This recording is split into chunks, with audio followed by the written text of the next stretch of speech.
नमस्कार दोस्तों, मैं BS चाहर अपनी इस वीडियो में जो हमारे BPS के थ्रू जो साथी अभी प्योर क्लरिकल में रिक्रूट हुए हैं उनके लिए LPT और कंप्यूटर सर्टिफिकेट को लेके जो क्वेरीज मैंने अब तक देखी हैं तो उनको लेके ही डिस्कस करने वाला हूं। उन्हीं क्वेरीज को लेके क्लैरिफाई करने वाला हूं कि क्या होने वाला है।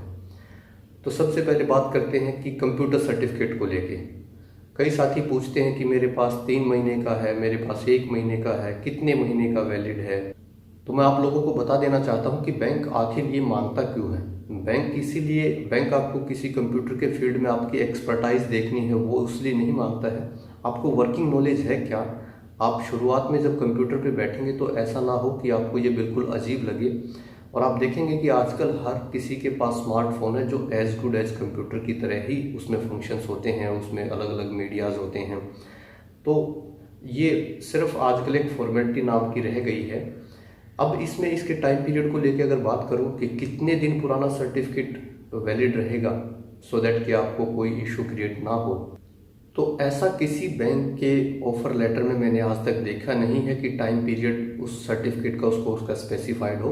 लेकिन जिस किसी साथी ने कंप्यूटर एज ए सब्जेक्ट एक सेमेस्टर भी अगर पढ़ा है, चाहे वो कंप्यूटर की IT से रिलेटेड हो, चाहे वो कंप्यूटर का बेसिक हो, चाहे वो फंडामेंटल हो, चाहे कोई लैंग्वेज हो, किसी भी तरीके से अगर कंप्यूटर एज ए सब्जेक्ट उसके किसी भी एस्पेक्ट को लेके उसने स्टडी किया है और वो उसकी मार्कशीट पर मेंशन्ड है कि उसने कंप्यूटर सब्जेक्ट पढ़ा है, तो उसको तो कोई एक्स्ट्रा करने की, सोचने की, चिंता करने की ज़रूरत है नहीं। जिन साथियों की स्टडी टेन्योर में कंप्यूटर का भी सब्जेक्ट नहीं रहा, उनकी क्वेरीज बेसिकली ये रहती है कि कितने टेन्योर का कंप्यूटर सर्टिफिकेट वैलिड रहेगा, यानी 3 महीने का, 6 महीने का, 1 महीने का, 2 महीने का। तो इसको लेके भी कहीं कोई मेंशन नहीं है। लेकिन वो साथी बिल्कुल एश्योर हो जाएं जिनके पास 6 महीने या उससे लंबे टाइम का कंप्यूटर का कोर्स का कोई सर्टिफिकेट है। जिन साथियों के पास 3 महीने का कंप्यूटर का कोर्स का सर्टिफिकेट है, बैंक जनरली उनको भी कोई प्रॉब्लम क्रिएट नहीं करता है। सो जनरली उनको चिंता ज़्यादा रहती है कि हमें लेंगे कि नहीं लेंगे। सेमेस्टर 6 मंथ का होता है तो शायद हमें भी 6 महीने का होना चाहिए।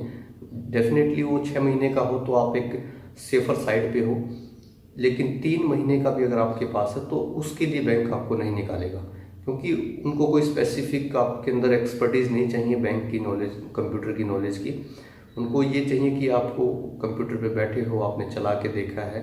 वर्किंग नॉलेज के लिए ही वो चीज़ देखी जाती है। सो ये अगर 3 महीने का भी है तो सफिशिएंट रहेगा। बिल्कुल 7 दिन का, 15 दिन का, 10 दिन का, 1 महीने का लेके जाओगे, उस पर बैंक ऑब्जेक्शन क्रिएट कर सकता है। इसीलिए जिन साथियों के पास 3 महीने उससे ऊपर के टाइम पीरियड का कंप्यूटर कोर्स का सर्टिफिकेट है, वो भी चिंता करने की कोई ज़रूरत नहीं है। जिनके पास कुछ दिन का है, कुछ घंटों का है, वो एक्सेप्टेबल नहीं होगा, उनको लंबे समय का सर्टिफिकेट बनवाना ही पड़ेगा। अब बात करते हैं लैंग्वेज प्रोफिशिएंसी टेस्ट की। साथियों, लैंग्वेज प्रोफिशिएंसी टेस्ट में मैं बता देना चाहता हूं कि ये ऑफिसर्स के केस में एप्लीकेबल नहीं है, क्योंकि ऑफिसर्स फ्रीक्वेंटली एक स्टेट से दूसरे स्टेट में ट्रांसफ़र होती रहती है। इसीलिए उनके लिए कुछ मायने नहीं रखता कि जब उनकी पोस्टिंग हो रही है तो वो उस स्टेट की लैंग्वेज को ज़रूर सीखें। लैंग्वेज प्रोफिशिएंसी टेस्ट क्लरिकल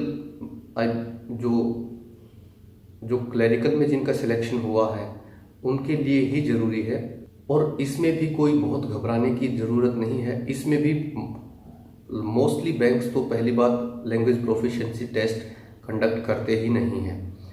अगर आपके बैंक ने लिखा है कि LPT होगा तो उस केस में वो कैसे रहता है कि आपसे कुछ लाइनें, मान के चलिए कि 1 पैराग्राफ या मैक्सिमम 2 पैराग्राफ, वो आपसे कुछ लाइनें लिखवा के देखेंगे। ऐसे ही कुछ लाइनें उस स्टेट की आपसे बुलवा के देखेंगे, और कुछ वो बोलेंगे तो आपको उसको कम्युनिकेट करके समझना है, फिर उनके साथ कम्युनिकेट करना है। पर्पज़ क्या है ये समझना ज़रूरी है। वो ये देखना चाहते हैं कि since from the very first day आप अपने कस्टमर्स की, अपने बैंक स्टाफ की जो लैंग्वेज है उस पर्टिकुलर स्टेट की, वो आप समझ पा रहे हैं कि नहीं समझ पा रहे हैं। इसमें भी अगर आपने जिस स्टेट में आपका सिलेक्शन हुआ है उस स्टेट की जो लैंग्वेज है, अगर वो आपने अच्छे से कभी भी पढ़ी है किसी भी एक साल में, एक सेमेस्टर में, तब भी आप LPT से एग्जम्प्टेड रहेंगे। ऐसे साथी जो मान के चलिए कि हैं बिहार से, जिनका सिलेक्शन हुआ है आंध्र प्रदेश में, तो उनका डेफिनेटली एलपीटी होगा, और जो मैंने बताया वही चीज़ें करा के देखेंगे। अब इसमें सबसे मेन कंसर्न है कि अगर एलपीटी नहीं होता तब साथियों की रिक्वेस्ट रहती है कि तब हमारे साथ क्या हो सकता है। साथियों, इसमें सबसे जो हार्श रूल है वो बैंक ऑफ बड़ौदा का देखा है मैंने। वो क्या करते हैं कि जब आपका एलपीटी लेते हैं, अगर आपका एलपीटी क्लियर नहीं होता है तो वो आपको 3 महीने की एक्सटेंशन देते हैं। इस दौरान आपको बैंक भी ज्वाइन करने नहीं देते हैं। वो 3 महीने बाद फिर आपकी एलपीटी लेंगे। अगर तब आप उस एग्ज़ाम को क्लियर करते हैं तब फिर आपको बैंक में ज्वाइनिंग अलाउड करते हैं। जबकि कुछ बैंक्स का ऐसे रहता है कि अगर आपने एलपीटी एक बार नहीं कर पाए, नहीं क्लियर कर पाए, तो वो आपको ज्वाइनिंग अलाउड कर देते हैं। फिर 1 महीने बाद, 2 महीने बाद, 3 महीने बाद जब आपको कंफर्टेबल फील होता है तब आपकी एलपीटी दोबारा लेते हैं।